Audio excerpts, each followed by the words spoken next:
Good afternoon, everybody, and welcome to our Happy by Nature live lesson. Now, I'm Louise and I work for WWF, and we are a charity and we work to protect endangered species and habitats all over the world. But today we're going to be thinking about the wildlife and the nature in the UK, so closer to home. And we're going to be telling you a bit about some activities that you can do to take part in Earth Hour. And I'm also joined here today by Nadeem.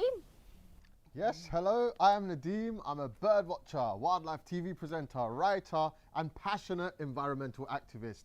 It's great to be with you all today, those of you learning and teaching at home, and so many schools. I can see we're joining from all over the UK. I'm going to give a big shout out to, we've got a lovely crow celebrating your arrival here into the live stream. I've got a Willington School in London, hello. I've got a Raigmore Primary in Inverness, big up yourselves. Grangetown Primary in Cardiff, fantastic to be joined by everybody. And we are super excited today to be filming at the E-Act Kingfisher School this morning. And we're lucky to have some of the pupils here with us this afternoon to help us with the lesson. Do you guys want to say hello? Hello! Woohoo! Now, this school is one of our Happy by Nature fun schools. So we have just started a project here and we're looking at more opportunities to get more nature and outdoors play into their playground. So we're going to be having a look around a little bit later and hopefully you'll also get some ideas for things that you could do in your school or at home. Fantastic. And now I know what you're thinking. You're thinking about nature, you're thinking greenery, and you're thinking, what on earth are we doing in the middle of a city where there's nothing but concrete buildings and cars and traffic and noise? But that is the wonderful and surprising thing about nature, is that if you take the time to slow down and look hard enough, you'll realize nature is everywhere, and cities are no exception to that rule. So today we're going to be doing exactly that, taking a look around the playground and our local area to see what we can find. So I hope you guys are ready for showing us around, are you? Yeah! Yay! Oh, good. And if you are watching us live today, we'd also really like you to get involved too. So make sure you put your name or your school into the chat and say hello. And also that you can use the chat to answer any questions or ask any questions you might want to ask us today. So I really hope lots of you are going to join in.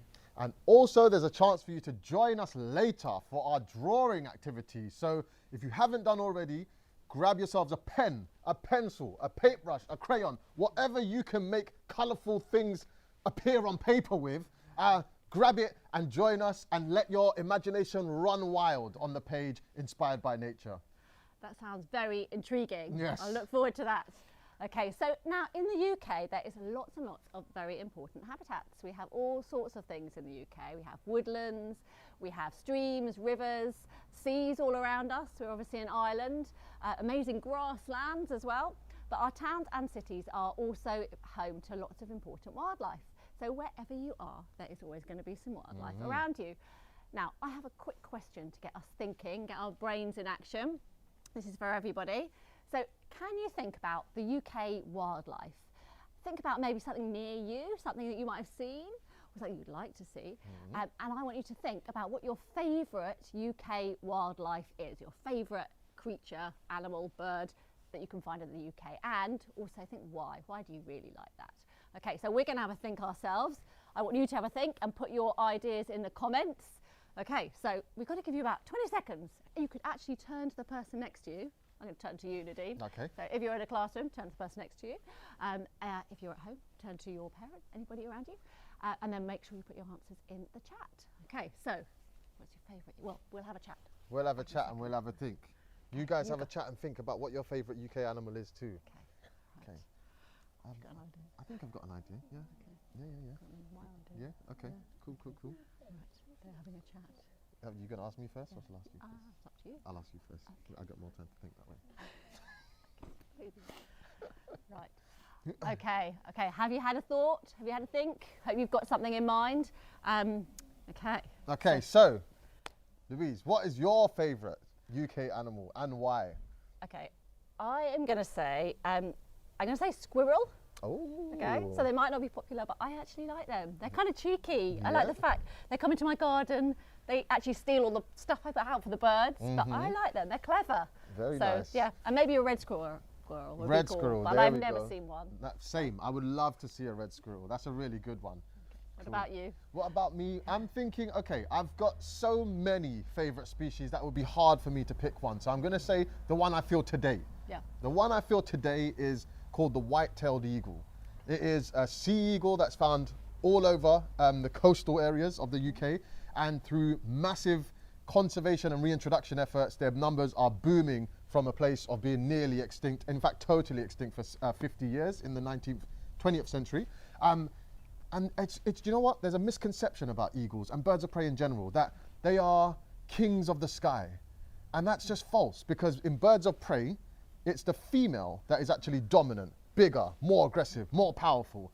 And I think that's just an underspoken story when it comes to eagles and birds of prey in general. So they're queens of the sky, and that would be my answer, the white-tailed eagle. Okay, white-tailed eagle. Yes, Have you seen indeed. one? I have seen one. Oh, I saw good. one very recently in the Isle of Skye. So yes, I really, really loved them. Really loved them. Okay. Does anybody want to share theirs? What were you thinking? I know you had some good ideas before. A fish. So the fish, what kind of fish? Any fish in particular? A goldfish. Why a goldfish? They just look nice and colourful. Yeah, they look nice and colourful. I like it. Goldfish. Anyone else favourite animal? Cat. A cat? Why a cat? It's small and cute. Yes. Very nice. Mine is a dog You like a dog? Why a dog? because they're really cute and playful and funny. Very nice. And what about you guys? UK animal, the one you just learned. We had a chat about it earlier, didn't we?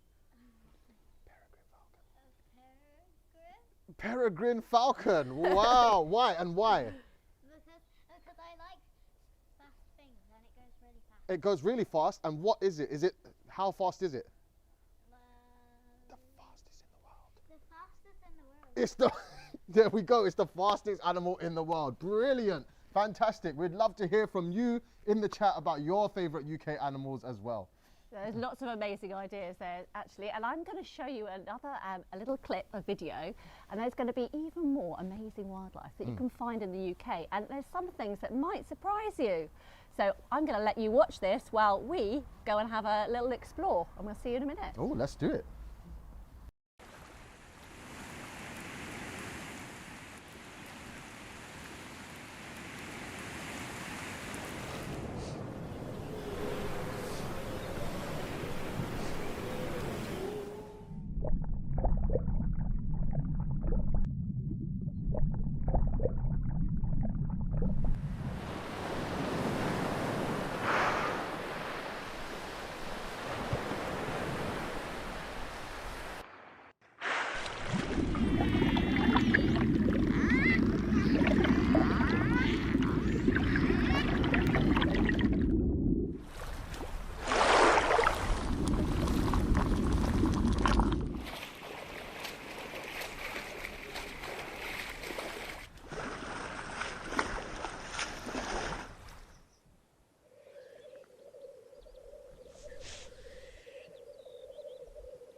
Well, that was lovely, wasn't it? Now, was there any wildlife that maybe you weren't expecting to see?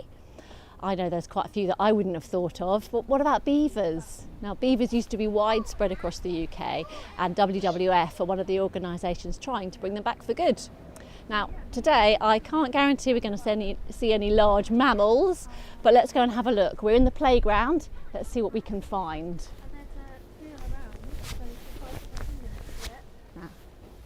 Now we're here with Ali, who's from Learning Through Landscapes, and we're going to be doing a bio blitz.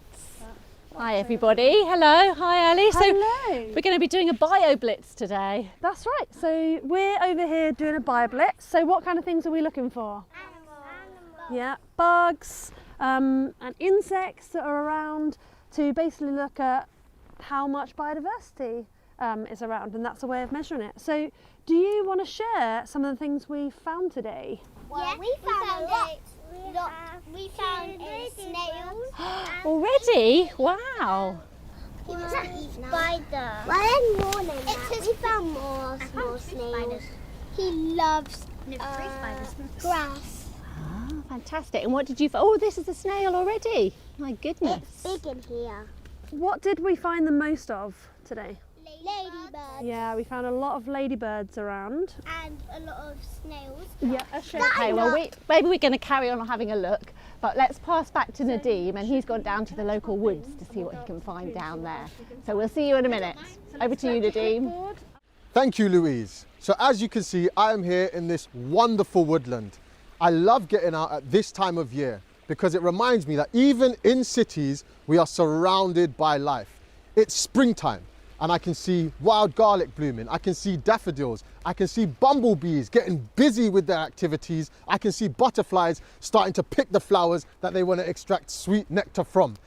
I love this time of year, especially because we can see the migratory birds starting to arrive. Birds that left us for winter are now finding themselves coming back to the UK and enjoying the springtime. It's fantastic. The best way to find these birds is to have a good look up. That's a really great place to start. And already I can see several species around me. How many can you see? But it's not just about looking and using your eyesight to spot these birds. It's also about using these. So now I'm about to join some pupils to see what we can hear. Guys, how are we doing? Good. No, that's even not loud enough. Guys, how are we doing? Good. Okay, that's much better because we're going to be using our ears. I need you guys to be using your big voices when you're speaking to me so I can hear you. Okay, so if we have a listen now, we're going to take 1 minute of just listening and we're going to see if we can pick out how many different types of birds we think we can hear. Does that sound good? Yes. Yes, okay.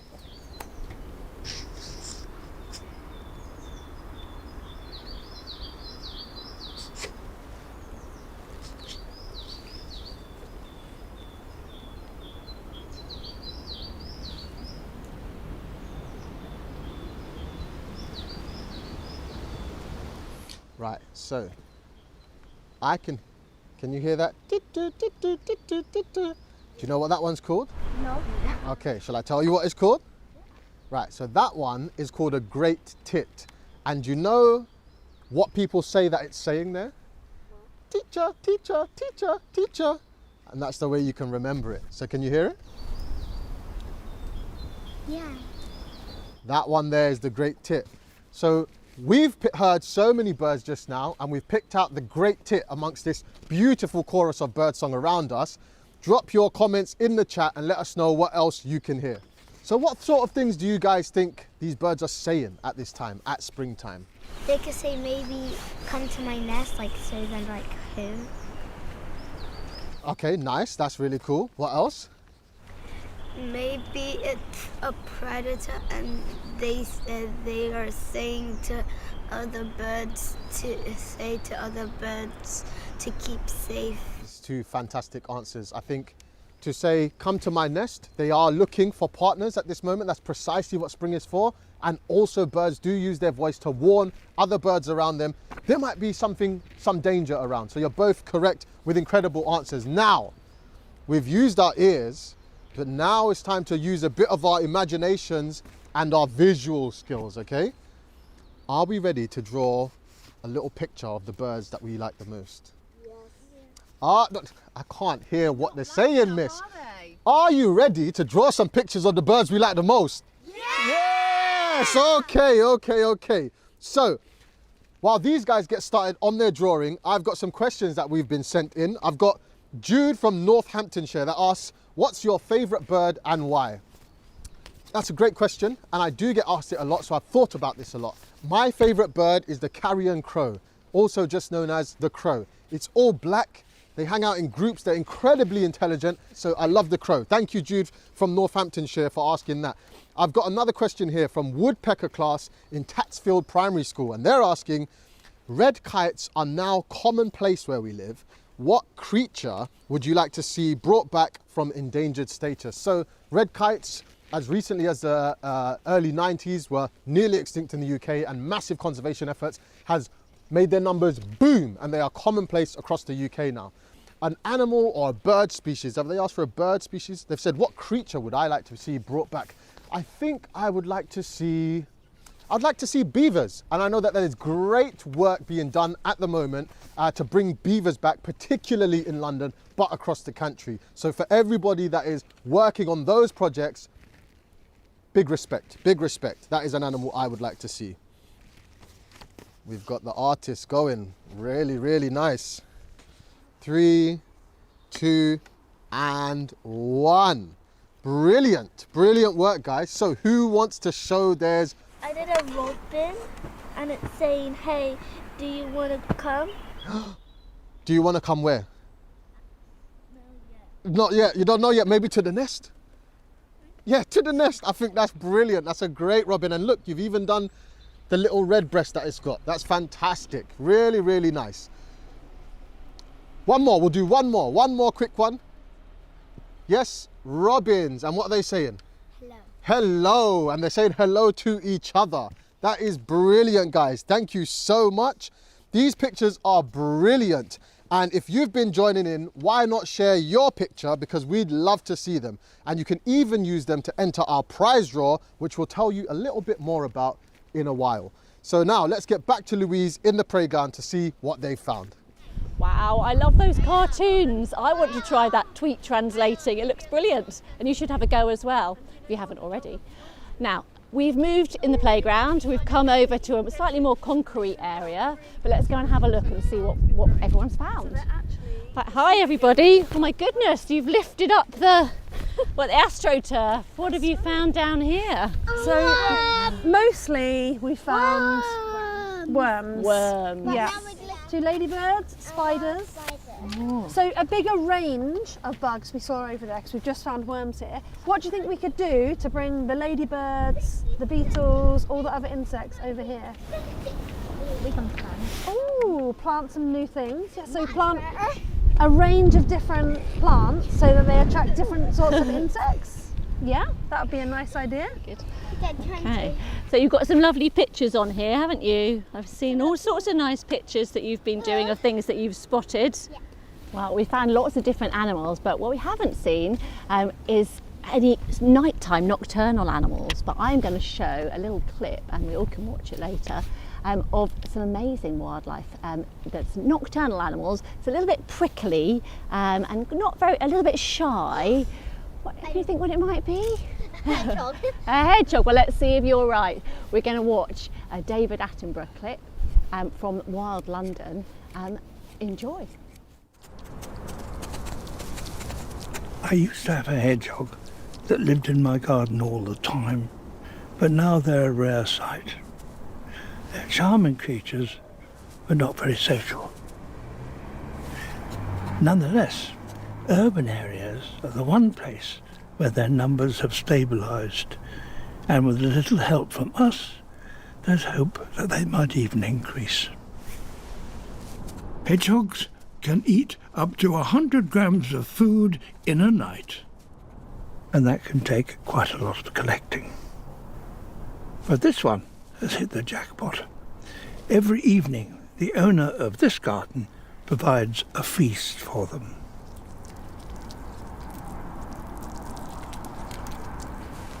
He seems to be taking his time, and just as well. Tonight, he's searching for a mate, and he'll need all the energy he can find. I think they're lovely things.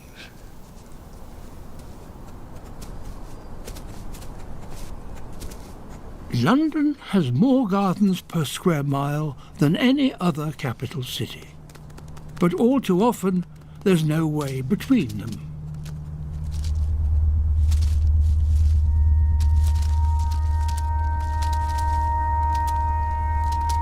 The mission for a mate has hit a dead end.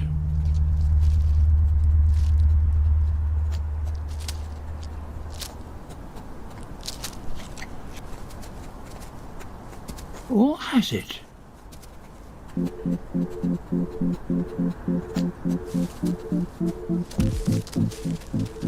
All across London, garden owners are putting holes in their fences, creating hedgehog highways that allow safe travel from garden to garden.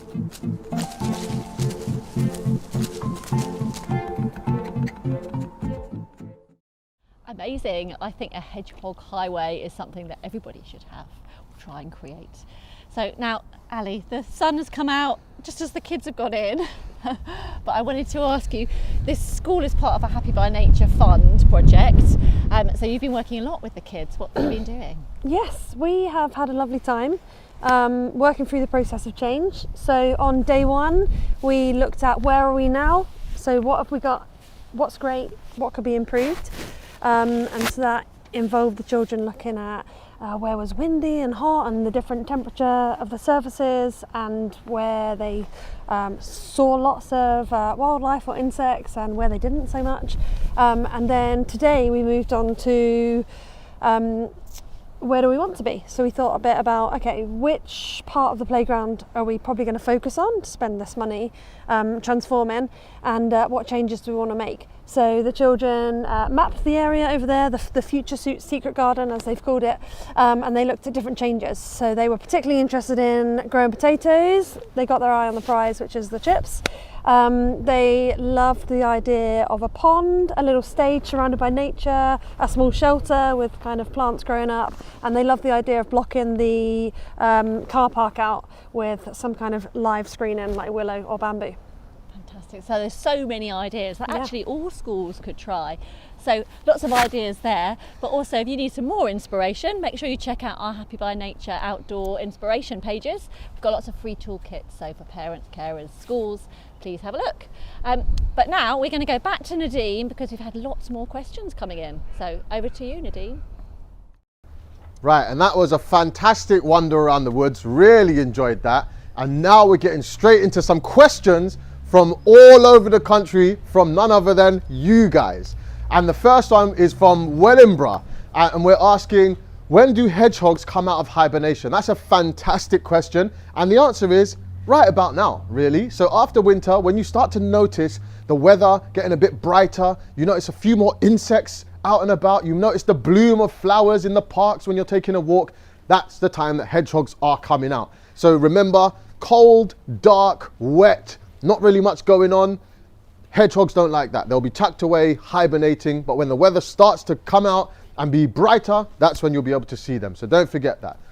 Next question we've got is from Aspen in Manchester, and it's, what does a badger eat? Okay, so badgers are really adaptable, which means if the environment changes, they are able to change really quickly with the environment to keep up. That means that they've taken on an omnivorous diet, and all that long word really means is that they eat both meat and alive things like insects, frogs, worms, etc., as well as berries and vegetation and fruits and stuff like that. So that's generally the kind of thing that badgers eat.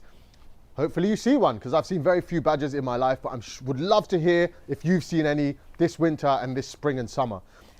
Now, I also have a few questions from the lovely pupils that I'm joined by, and I'm really excited to answer them. So we'll start over here.